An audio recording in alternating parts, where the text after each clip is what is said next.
to Apothecary After Dark.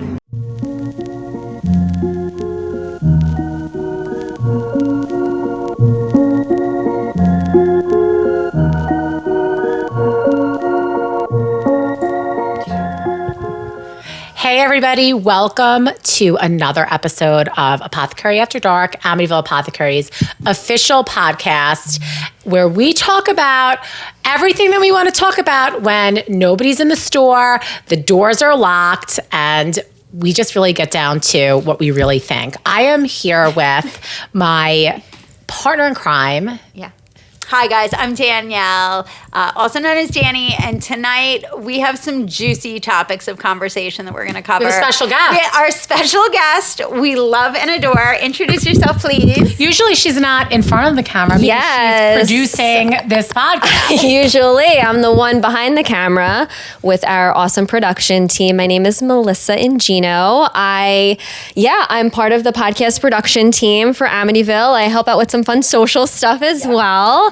And I'm also a CEO and owner of a branding agency called Grit and Grace Design Studio. So you might see us tagged in some fun stuff with Amityville. And I'm really excited because before I started my journey as a branding agency owner, I was in your industry and your niche. I was a spiritual and a customer as well. Yeah, I was a spiritual entrepreneur. So I'm really excited to just get into so many things with both of you today. So we were thinking, Dina and I were talking, we're like, what are we going to talk about today? Because we just went to Tucson, and we'll talk about that when the palette comes in, and we'll share some. We'll do a good show and tell, a Tucson show. That's going to be fun. But we were like, there's a lot that we've gone through and we've experienced, especially as it relates to our relationship with Melissa, 'cause she's been with us for a long time now. Mm-hmm. So we thought it would be fun to kind of peel back the onion, because this is Apothecary After Dark, and it's all the things that happen behind the scenes, and we draw up the curtain and give you little snippets, but there are broader discussions and themes. So we'll get into it. Dee, you want to tee it up? So tee it up, girl. I don't know how long it's been since I reached back out to you, but I had seen a personal post that you did that your life sort of fucking fell apart a little bit, right? Yeah. Literally, a tower moment. You had a tower moment. I did. And I have been in business relationships, not this business, but a prior business where pretty much something similar happened to me. So I had just slid into Melissa's DMs and I was like, yo, I don't know what's going on, but been there, done that. Feel for you, kid. It gets better. Keep your chin up type of energy. And so talk about that. Yeah, so Dina kind of nailed it. I had that typical tarot card moment between my own physical health. My physical health was deteriorating so significantly. I was ending a very long toxic relationship in my life. I also had to make a really hard decision in leaving a business partnership as well that was toxic and not aligned as well. And all of this kind of came crashing down and happened within just a couple months time. Right, all at one time. And I don't know how I got through that time besides my earth angels, and of course you two being a couple, two of them of many. And honestly, just getting back to basics with my spiritual practices and just starting from nothing and getting clear on, okay, who am I? What do I want from my life? What do I need? What is aligned and what's not aligned? And I don't know about you, but sometimes I have to learn things the hard way, and I can. My life song. Yeah, it's there were so many red flags, beige flags, all these different color flags with it's just a circus. Yes. And I definitely ignored things that my intuition and my gut were screaming, this is not good for you. This is not good here. Yeah. But for the sake of other things that I projected and perceived to be important, you hold on to things that might not be good for you or aligned with your values anymore, So all of that, you're right. Everything kind of happened at one time. And when you had reached out, it was so serendipitous because I was having like a really, really hard time. And I'm like, oh my God, out of all people, like they've been so helpful and so supportive. So thank you for that. You're welcome. Thank you for that. But yeah, I had my tarot moment. Yeah. Then, for sure. We care for you deeply, and we always have. Like, you started as a customer of ours, and you also were very practiced in your own personal practice of doing moon circles, and you established your own brand on social media that you were facilitating and doing this because you just cared for it passionately in your own hobby, if you will. Yes. So, guys, this is a recurring theme that we talk about, like throughout all of my stuff in the past that I've talked to you guys about with the tower moments and things being removed. But like, I had naturally come back to the hobbies because these were all the tools and practices that help restore me. So you were doing that, and then you met people as a customer in our community, especially like during COVID and stuff, where you facilitated and met like-minded people. So that was really the inception of your partnership, correct? Right. So just timeline, if this is helpful. Before I got into like the whole metaphysical community and like started my own business, I was a clinical psychotherapist by trade. Like that's what I went to school for. And then I got pregnant with my son. And like what often happens when you become a parent, you have a major identity crisis. And it's like, oh my God, who am I? And at that point in time is when I was pregnant with him, I kind of had another spiritual awakening in my life where I found a community of women. I went to my first women's circle. I was into like yoga and meditation and mindfulness because I did that a lot with my psychotherapy practice. But I didn't know like about astrology and the moon and these beautiful earth-based practices. And so once I experienced it, I was hooked.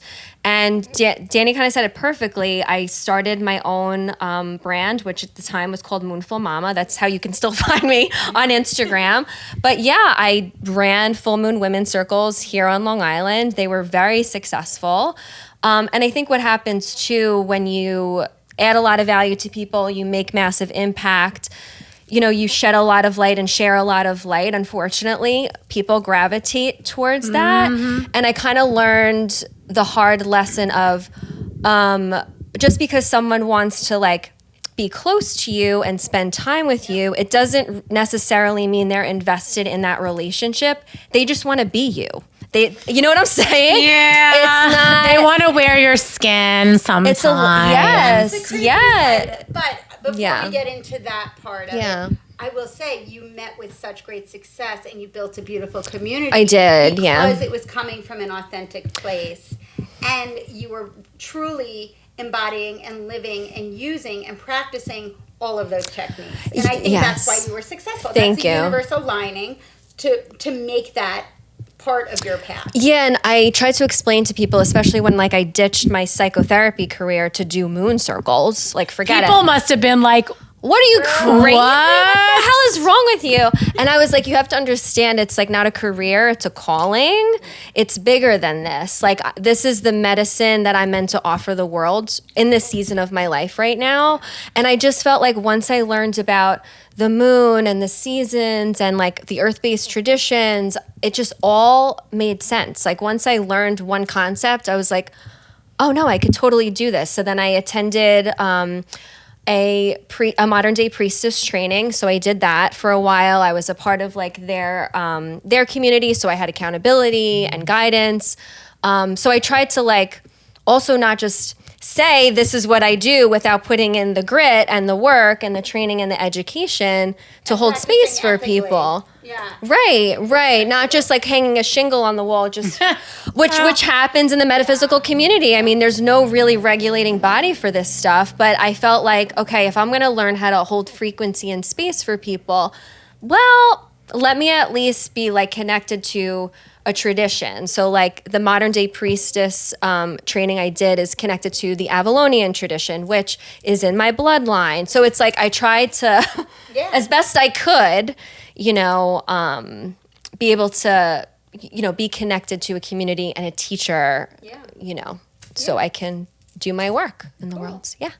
And then you said, hey, friend, we're really like-minded, and you had faith and you believed that this was a good partnership at the time. And you said, we like this community, let's do our own thing. So then you embarked very entrepreneurially. Yes. Because you are definitely an entrepreneur. Yes. But with somebody that you really didn't know very well. Correct. And, Yep. and it was a leap of faith, and you opened a business. Yes. So it started off strong. Yep. You were like, yay, come see us at the new shop. Once you were there and started peeling back, you saw that some things might not have been as you anticipated, or the authenticity, or there may have been some differences, right? Yeah, and the whole analogy, like, that comes to mind as you're saying all that, it's like the toothpaste bottle analogy. Whatever's in a person or in the toothpaste bottle, as pressure gets added, is going to come out. Ooh, I never knew So- this. This is a good one. Oh yeah, or like an orange. Like if you're gonna squeeze an orange, what's gonna come out of the orange? Orange is gonna come out of the orange.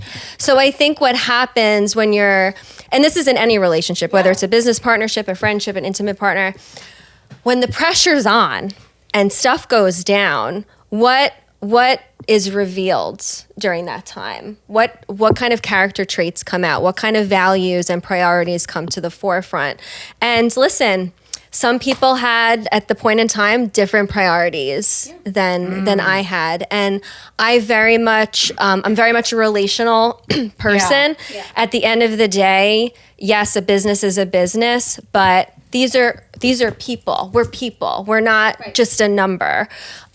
So it came to be very, very evident that there was different values and different priorities with me and that person. And I valued the relationship more than anything else, and they didn't. And that's okay. That's their prerogative, and that was their decision and their choice.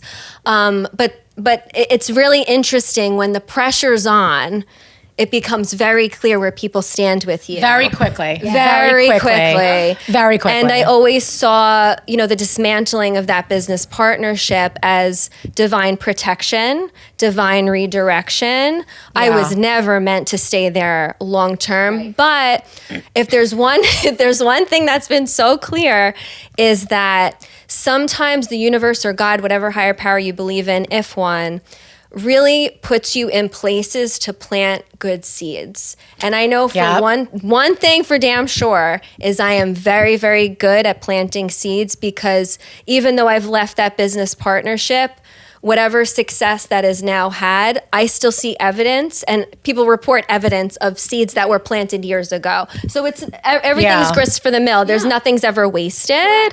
But yeah, I hope that kind of answers your question. For sure. And I think you were faced with some very serious considerations, because partnerships, Dina and I can attest throughout the 6 years that we've been. Listen, it's not easy, but it's a marriage, and you grow through it, and you have to have honest and open communication with each other, and you have to have shared morals. Shared morals, but also not only like you have to have shared morals, but I think beyond that, it's mutual respect for when perhaps what you believe or how you feel at a particular point in time could diverge, because there have been times where we've both, Danielle and I, have been like a little bit like this, like, maybe I got too witchy a little bit faster than Danielle did, right? Yeah.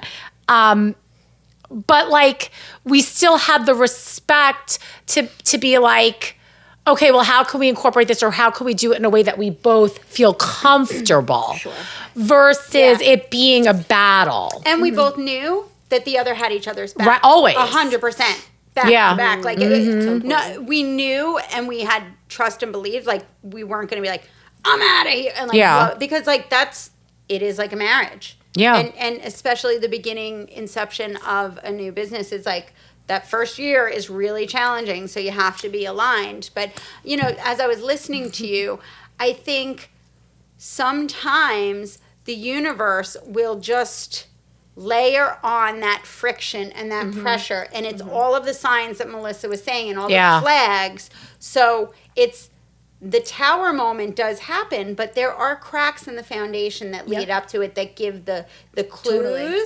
And if it's not going to be fortified and corrected, That's it. ultimately it's going to crumble. So I think it's a very hard decision to say, like, it is not aligned. Because when you're in alignment with authenticity and integrity, the universe will conspire just to, like, deliver a straight line of green lights down the road for you. Yeah. And it will deliver everything that you need for that vision to happen. And if it is not for you, it will knock down trees, it will put in roadblocks. And if you're just determined, like, yeah, sure, you can overcome some of them, but like, is that really, like, hello? It's so important to have discernment. And Danielle and I were just having this conversation earlier today with something completely unrelated, where maybe we're not getting answers on certain things as fast as we would want them to come.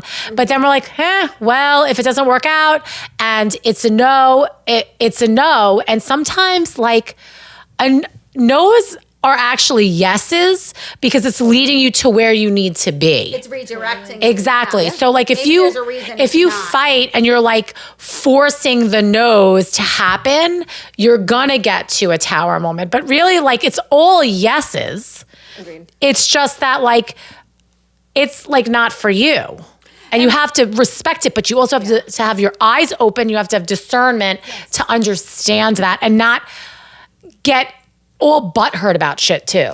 Well, from an entrepreneurial perspective, that's applicable to all of life. Yeah. If you listen to Gary Vee, like, Yeah. you need to expect you're getting 9 no's out of 10 attempts. right. So, like, Yeah. you learn, you hone your skills, you fortify your perseverance, you glean insight that you might not have had before, and it gets you closer to, like,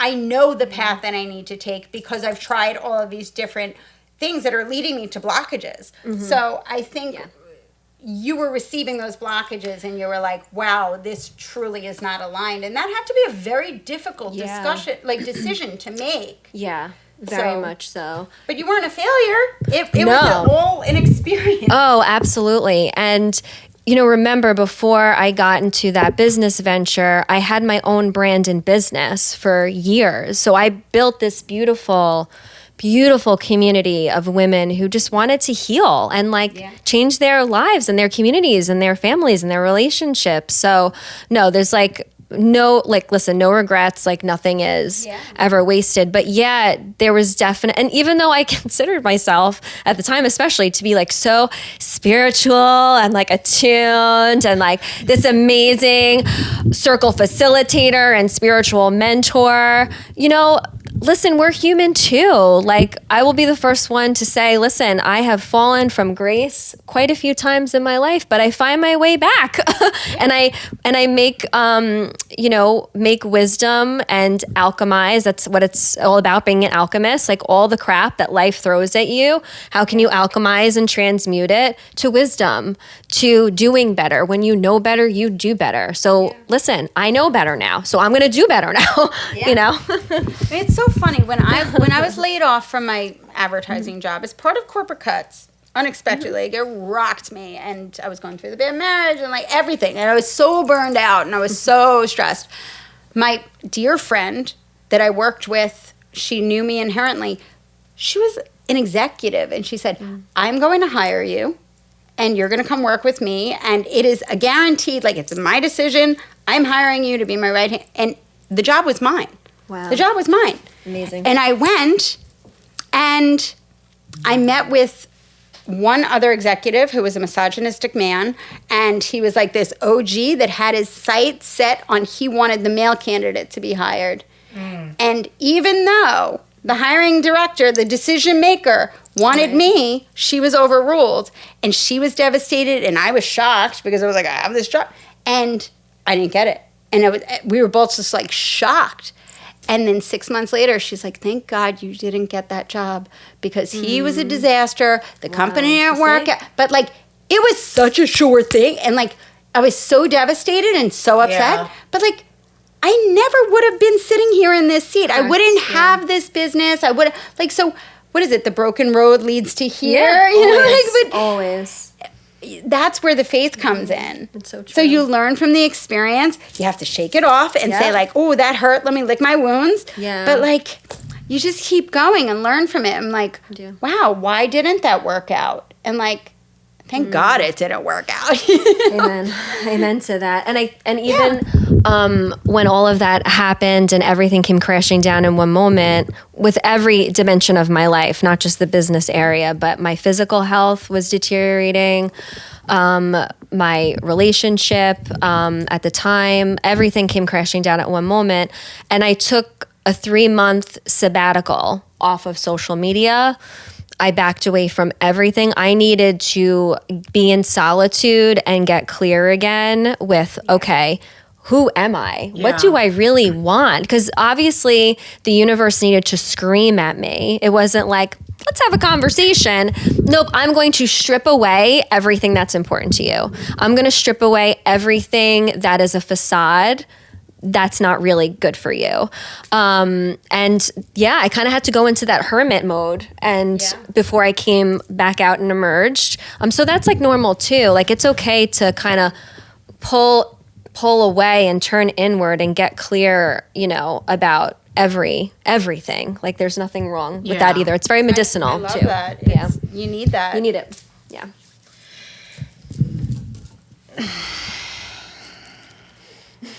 But don't you just get like pissed off sometimes though? Yeah.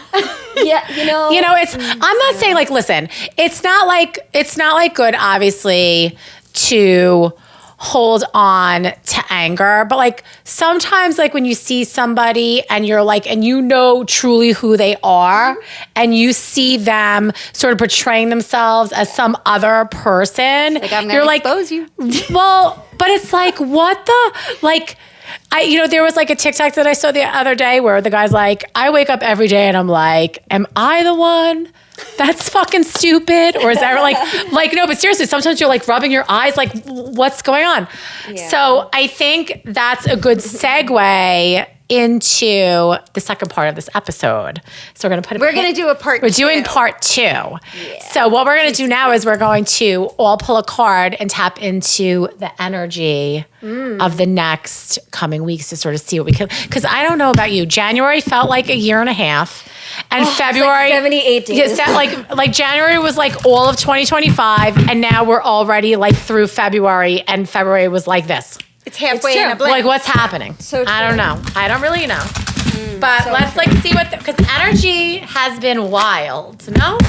Everybody's going through something, guys. Woo! Everybody. They Everybody. all walk in and they're just like skittish and anxious and like the energy's been rough. So be gentle with yourselves.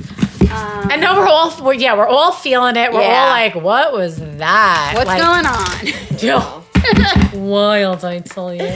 We're filming on the full moon in Leo right now. So, I mean, it's a great time Ooh, to I got a release. good one. I am pulling from my friend Ethany's deck, the Cosmic Wisdom Tarot, which I love. What are you pulling?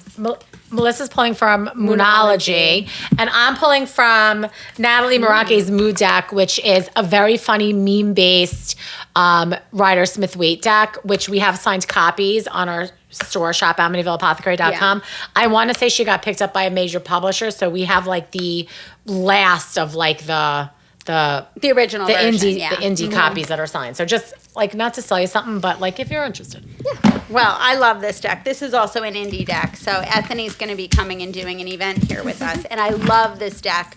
So there's a girl with braids down her hair, which reminds me of like me and my sisters. And there's a table in front of her filled with cups and different things in each cup because I got the 7 of cups. So there's a skull in one. There's a snake in one. Wait, what'd you get? You got the one. 7 of cups? 7 of cups. Yeah, 7 of cups. There's a I know. mask It's in fucking one. weird, There's right? a tower in one. So like, Like perfect. so cute. there's a little angel in one. So I pulled it reversed. Okay. So it's all about like making choices, but it's also like maybe don't make a decision right now because things are so crazy and overwhelmed and like frenetic, anxious wise. Yeah. Like maybe just like consider your options, but don't pull the trigger yet. I don't think it's a good time to make any decisions. Like, just journal about it and like contemplate at this moment is what I'm getting right now. That's a good one. You want me to go next? Yeah, go, because mine definitely like piggybacks on yours. Okay. So I pulled from the Moonology deck, and the card I got was Don't Let Your Past Hold You Back, South Node. So the whole deal with the South Node, some karmic astrologers believe whatever your South Node is what you were in the most previous like lifetime. But your South Node is like qualities that you've already mastered, qualities that you've already overcome, and it's also qualities that you need to release and let go of in this lifetime. Whereas your North Node is qualities you want to embrace and expand upon in this lifetime. Your South Node is what you need to release and let go of. But I love this so much, the medicine of don't let your past hold you back. Really learning how to lean into what needs to die, what needs to end, what needs to come to karmic completion in your life right now, and surrendering to that and letting go of it so the new can come in. Yeah, you are not just the programs that you've developed for yourself or have been put into by your family of origin. You get to choose how you want to move through this world. And I think a lot of times we are like, I'm like this because my mom, my this, my that, my that. Like at some point you're like, you need to have agency for your choices and how you move through the world and be like, I don't want to do this anymore. Damn it. I'm going to do different things. And I pulled the 8 of Cups. And he's walking away, and he says, this little bubble, it says, fuck it. Right? Like, it's like you try, right? Like, you're trying, you're like, and at what point are you like, I don't want to do this anymore. Just like, whatever. There's water, there's a path. I'm like, I'm just going this way now. And that's what I tell a lot of people that come into the store, because a lot of people have an unhealthy obsession with time spent. Yeah, okay. Like I've been in this relationship for 10 years. I don't want to waste that 10 years. I've been in this job for 4 years. It's what I went to school for. I don't want to waste that time. So what? Because you don't want to waste what you already did. You want to spend more time doing the thing that you hate. Like stop being obsessed with it. You can at any moment open your eyes after taking a nice breath and say, I choose something else. You have the power. Maybe you don't have the money, the resources yet, but you can choose how to react and respond to everything that comes your way, right? Yeah. I love that. You guys, thank you so much for joining us. You can find us across all the socials at Amityville Apothecary. If you like what you've heard here, or if like you don't like it, either way, it helps us. Leave us a comment. Tell us what you want to hear. Please subscribe, because subscribing is caring and sharing is caring even more. Tell your friends about it. It's a comment and tell us what you think of Melissa specifically. No, I'm kidding. She's going to be in our part 2, so we'll see you. We'll see you there. See you in 2. Bye. Bye. Thanks so much for listening to us today. We look forward to connecting with you again soon, so be sure to come back for the next episode. And make sure to follow us on social media. It's the fastest way you can get in touch with us at Amityville Apothecary, Instagram, Facebook, TikTok, and YouTube. And of course, like, subscribe to this podcast. We are eternally grateful for your support.